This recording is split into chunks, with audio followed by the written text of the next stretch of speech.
Arrête de recycler. Oui, tu as bien entendu ce que je viens d'exprimer. Cela n'est pas une blague, cela est bien la réalité.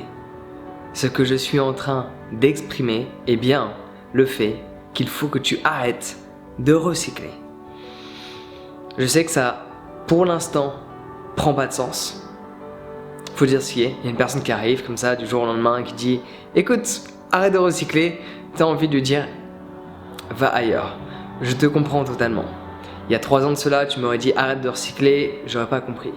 Et j'aurais peut-être même pas écouté ce que la personne avait à raconter. Donc je vais partir sur la base que tu vas m'écouter, que tu ne vas pas réagir aux propos que je viens d'exprimer. Et peut-être que ta perception des choses va devenir beaucoup plus globale et à ce moment-là, tu pourras prendre une décision sur le fait de continuer ou pas le fait de recycler. Quand on parle d'un produit recyclé, on prend l'exemple du plastique. Okay, tu as un logo, tu as différents logos, différentes variations de recyclage, etc. On va pas rentrer dans tous ces détails. Pour simplifier, tu as un logo qui atteste que le produit peut être recyclé. La question est, qui recycle ce produit? La seconde question est, qui va acheter la matière première recyclée? Et la troisième question, s'il y a bien une société qui va acheter le produit recyclé pour en confectionner un nouveau, celle-ci va le vendre moins cher ou plus cher qu'avec un produit non recyclé.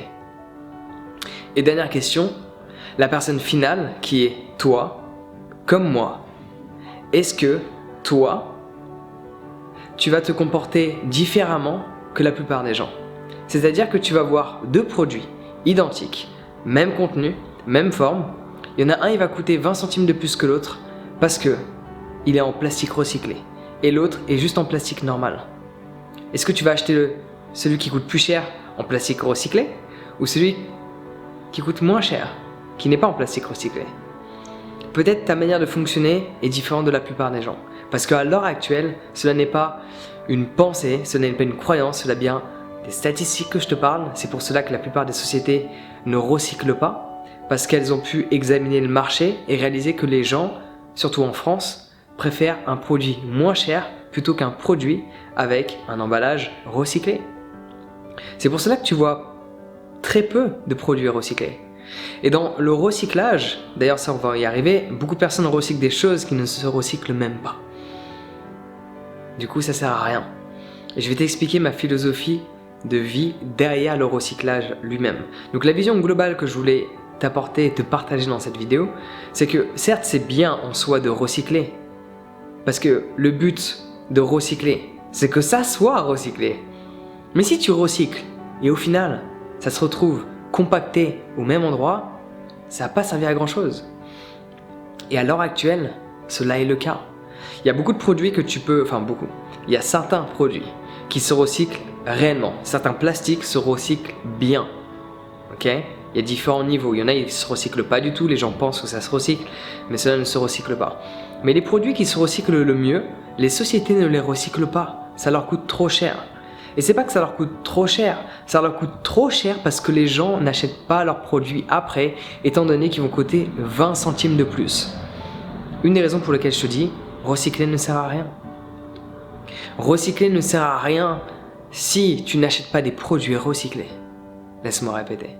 Recycler ne sert à rien si tu n'achètes pas des produits recyclés. Si tu recycles pour recycler, ça sert à rien. Parce que le but de recycler, c'est d'arrêter de produire en ligne. Et justement, de se mettre à fonctionner sous forme de cycle. Parce que le recyclage, on récupère le produit et ça tourne en permanence. Ce que la nature fait. Quand la feuille de l'arbre tombe par terre, la feuille n'est plus morte. Elle régénère certaines cellules du sol, elle a une seconde vie. Physiquement, comment on l'aperçoit, on se dit elle est morte, elle est inutile, mais au final elle va créer une humidité entre elle et la terre, des microbactéries vont se former et ainsi de suite, je te passe les détails. C'est ce qu'on appelle le cycle. Chaque chose revient. Notre corps, il est là, il se balade, à un moment donné, peu importe ce qu'on en fait, il va revenir un tant soit peu à la terre ou à l'air ou à l'eau, peu importe comment on décide de s'occuper de ton corps quand tu seras plus là. Mais à un moment donné, il va revenir aux éléments qui t'ont confectionné. Ça, c'est le cycle.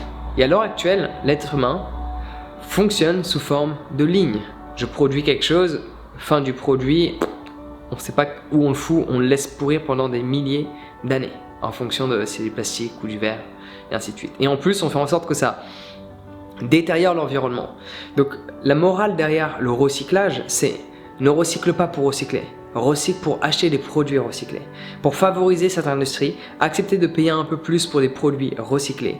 Mais dans l'idéal, n'est pas de recycler. L'idéal n'est pas non plus d'acheter des produits recyclés. L'idéal, quand on pense à cette histoire de cycle et non pas de ligne, en termes de production, c'est d'acheter des matériaux biodégradables. Parce que là, le cycle, il est là de base.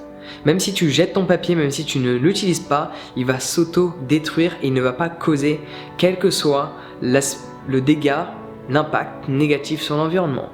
Il est biodégradable. Quand tu décomposes le mot bio, c'est-à-dire soi-disant naturel, parce que du coup là on pourra en parler aussi pendant un petit moment, biodégradable. Il va se dégrader par lui-même. Il vaut mieux favoriser des emballages, des contenus biodégradables que des contenus recyclés. Parce qu'en général, tout ce qu'on recycle, de base, c'était des produits que l'on ne devait pas utiliser. Plastique, pétrole, tu vois là où je veux en venir, tu vois, si tu continues la chaîne. Exploitation des ressources minières. En tout ce qui est biodégradable, tu peux trouver du plastique en fécule de patates ou de différents légumes. Moi, ce que je préfère, c'est celui de la patate parce que je le trouve très résistant.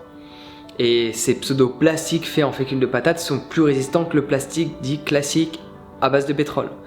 Il coûte un peu plus cher, mais vu qu'il est plus solide, dans le temps, ça te revient moins cher. Donc favorise plutôt des contenants, des sacs biodégradables plutôt que quelque chose de recyclé. Parce que pour recycler quelque chose, il y a une usine derrière. Donc en fait, il y a quelque chose qui a été produit sous forme de ligne. Tu veux inverser la courbe, faire en sorte que ça se produise par cycle. Donc c'était produit en ligne, allez hop, on fait une petite courbe par cycle. Mais pour créer cette courbe, quelle est l'énergie que tu vas utiliser pour rendre ce produit linéaire en produit cyclique? Est-ce que cela en vaut la peine? Dans la finalité, je ne sais pas, mais je ne pense pas. Contrairement à promouvoir à travers tes achats, ta manière de consommer, des contenants, des sacs biodégradables, tu utilises déjà des ressources et en général tu utilises des déchets organiques pour les constituer.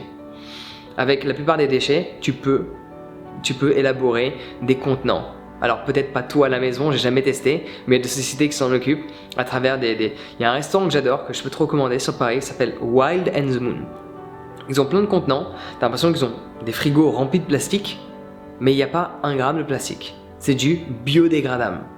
Du coup, tu peux en acheter plein, tu peux pas te sentir coupable. Même si le truc recyclé, tu sais qu'il y a une industrie derrière qu'il va falloir qu'elle fonctionne. Alors que cela n'est pas le cas. C'est du biodégradable. Donc voici pourquoi je te dis d'arrêter de recycler. Surtout si tu n'achètes rien de recyclé derrière, ça sert pas à grand chose. Et aussi, dans l'aspect de recycler, on favorise une industrie de recyclage, comme je te l'ai dit il y a quelques minutes de ça, qui dépense de l'énergie pour recycler un produit qui de base on n'est pas censé l'utiliser.